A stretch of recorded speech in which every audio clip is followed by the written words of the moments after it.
Et donc, moi, j'ai été très touché par ton absence pendant plusieurs mois. Et puis, la vidéo je dirais, très intrigante que tu nous as offerte. Je pense que c'était au mois de mai que tu es réapparu, mais entre janvier et mai, je t'avais perdu de vue, effectivement. Je ne sais pas si tu as envie d'en parler parce que c'est quand même quelque chose qui doit être, à mon avis, connu de ceux qui nous écoutent parce que ils ont parfois l'impression que là, derrière nos caméras, on s'amuse, on est là à l'abri, etc. Mais ce n'est pas si réel que cela, c'est pas si vrai que ça. Alors, qu'est-ce qui t'est arrivé en fin d'année dernière, en début d'année 2021? Euh, Début janvier, je vais pas rester trop longtemps là-dessus parce qu'il y a des détails en fait que j'aimerais passer pour l'instant. Parce que j'ai aussi un peu peur pour ma sécurité. Donc là, en ce moment, je suis un peu caché et j'aimerais pas qu'on puisse me trouver. Mais en tout cas, pour juste résumer brièvement, début janvier, j'avais pris la moto pour rentrer chez moi et puis à un moment, je me souviens plus de rien. Il y a Tout s'est évanoui, toutes mes mémoires. J'ai eu à peu près 3-4 mois d'absence, en fait, où je me souviens pas vraiment de choses. Il y a des moments où j'étais présent, mais j'étais en même temps inconscient. Je passais 90% de mon temps à dormir. Ça a été compliqué. Je me suis réveillé, j'étais à l'hôpital. Ils m'ont dit, voilà, vous avez eu un accident. Je fais, ah bon, j'ai eu un accident, mais vous êtes sûr? Parce que je me rappelle de rien. Et quand les gens me parlaient, j'avais pas l'impression de comprendre. J'étais vraiment dans un univers assez, euh, assez bizarre. Et à un moment, je me suis rendu compte que j'étais vraiment blessé. Et j'ai demandé à avoir un miroir pour voir ma tête. Et je me suis rendu compte que j'avais un cocard, deux cocards, le nez pété, que j'avais sur le côté ici, en fait, une grande cicatrice longitudinale, alors que j'avais un casque. J'avais un casque, et donc je me suis demandé comment ça a pu m'être arrivé, en fait.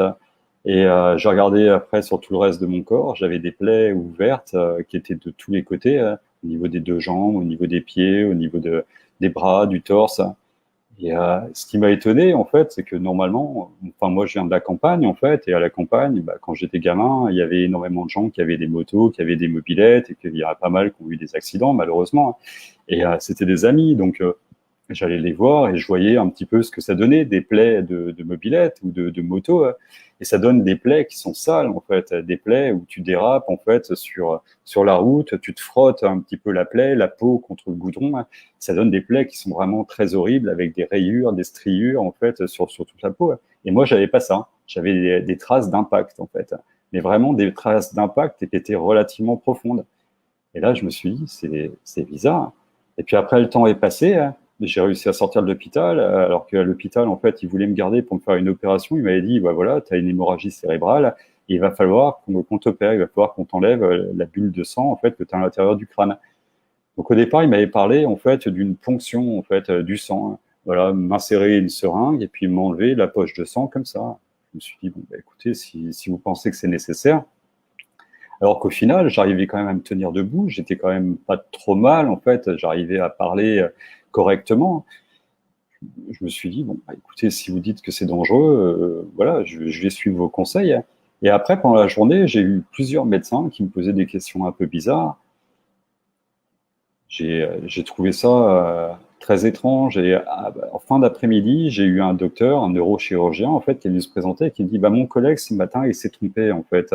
Votre hémorragie cérébrale, elle est beaucoup plus importante que ce qu'on pensait. Et là, on va devoir vous faire une opération beaucoup plus importante.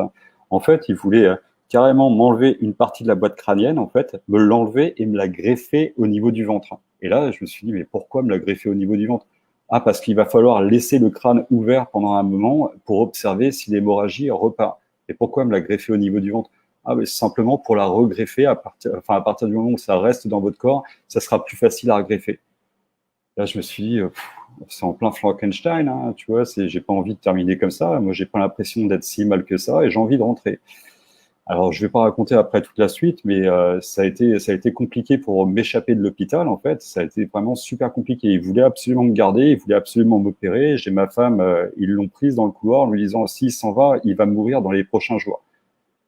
Donc, elle est revenue vers moi et puis elle était en pleurant et elle me disait mais non, il faut que tu fasses l'opération, parce que c'est sinon, ils m'ont dit que tu allais mourir, donc moi, j'ai pas envie que tu meurs, il faut. Ah, moi, j'ai dit, j'ai pas confiance en ces gens-là, j'ai envie de rentrer. Et je suis rentré au final. Et ils m'avaient donné des médicaments, en fait. Ils m'ont dit, il faut que tu prennes absolument ces médicaments parce que c'est sinon, je sais pas comment tu vas t'en sortir. Et le bise, là, déjà, c'est tu prends un énorme risque en rentrant chez toi. J'ai pris les médicaments et le lendemain matin, quand je me suis réveillé, j'étais dans un état, j'étais complètement dans la lune. Hein. J'ai essayé de me lever, je titubais comme si j'avais 4 grammes d'alcool dans chaque bras. Ça a été vraiment compliqué.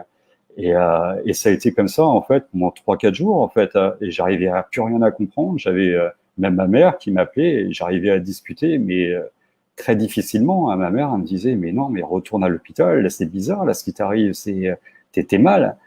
Et à un moment, je me suis dit, c'est quand même bizarre parce que quand j'étais à l'hôpital, j'avais pas ces trucs-là. Alors, c'est soit deux choses, en fait. Soit j'ai vraiment l'hémorragie cérébrale qui est qui est dans le crâne et qui est en train de toujours couler et qui est en train de créer des dégâts neurologiques importants. Soit c'est peut-être les médicaments qu'ils m'ont donné. Vu que j'avais pas du tout confiance en eux, j'ai regardé quand même les médicaments. Et sur les médicaments, il m'avait donné un médicament pour une épilepsie sévère. J'ai jamais eu d'épilepsie. Et je me suis dit, c'est quand même très étrange. J'ai regardé les contre-indications et enfin les effets secondaires et il marquait à peu près ce que j'avais. Donc je me suis dit, bon, tous les médicaments qu'ils m'ont donné, j'en ai pas besoin, je les fous à la poubelle et puis on va voir. Si je meurs, tant pis. Et puis voilà. Et j'ai pris ça, j'ai été dormir et le lendemain matin, quand je me suis réveillé, ça commençait à aller mieux. Et après, les jours suivants, ça a été beaucoup mieux. Alors j'étais tout le temps dans les vapes hein, parce que ça a pris du temps pour me remettre. Hein. Je te dis, j'ai passé en gros, 4 mois où j'étais vraiment à la ramasse. Hein, et j'avais pas mal de monde qui m'appelait, des potes qui s'intéressaient à moi, à ma santé, qui voulaient savoir un petit peu comment j'allais mieux ou pas. Et j'ai eu beaucoup de créateurs qui m'ont appelé. Je remercie Julien et Léo, si vous me regardez, je vous aime fort, parce qu'ils m'ont appelé très souvent pour me soutenir et voilà, pour prendre des nouvelles. Et après, il me poussait en fait à refaire des vidéos quand ça commençait à aller un petit peu mieux. Mais après, si j'ai eu une sorte de stress, en fait, je suis parti légèrement en dépression parce que sur le coup, j'ai commencé à réfléchir un petit peu à ce qui m'était arrivé et que peut-être ce n'était pas un accident. Là, je me suis dit, ouais, effectivement, il y a peut-être des gens qui sont après moi et je suis parti dans un moment ouais, un peu psychotique, parano, en fait, où je commençais à me poser des questions, même sur ma femme, hein, en fait, à me demander si elle n'était pas dans le coup et tout ça. Voilà, donc je suis parti vraiment très très loin. Heureusement, j'ai réussi à redescendre assez rapidement. Hein. Mais donc je leur disais tout le temps, ouais, je vais reprendre les vidéos d'ici 1 semaine, 2 semaines, et puis je reprenais pas. Quoi, en fait, j'avais vraiment la peur, la boule au ventre, voilà, pour reprendre les vidéos. Et puis un jour, je me suis dit, merde, de toute façon, si c'est des gens qui veulent ma mort, de toute façon, dans le monde où ils nous envoient, j'ai pas envie de vivre dans ce monde, alors c'est maintenant, c'est le moment de reprendre les vidéos. Et puis donc, j'ai changé de maison, j'ai été dans une maison parce que avec tout le stress en fait que ça m'a apporté, j'ai développé aussi une capsulite. La cerise sur le gâteau, en fait, je sais pas si tu vois ce que c'est une capsulite. Hein. C'est, tu sais, c'est l'épaule qui est gelée, en fait, et t'as le muscle qui est gelé. D'un seul coup, t'arrives plus à décoller le bras de ton corps. C'est ton bras, il est figé, et puis t'arrives plus à rien faire. Et ça, c'est dû à un choc traumatique, à un stress vraiment super important. Et donc voilà, j'ai changé de maison. J'ai pris une maison qui était pas très loin de chez moi, où il y avait une piscine. Alors, c'était pas pour le grand luxe de pouvoir se baigner tous les jours, mais c'était vraiment pour faire de la rééducation, en fait, pour y aller doucement. Donc, j'avais ma femme qui, tous les jours, en fait, me prenait le bras et puis me le mettait en l'air.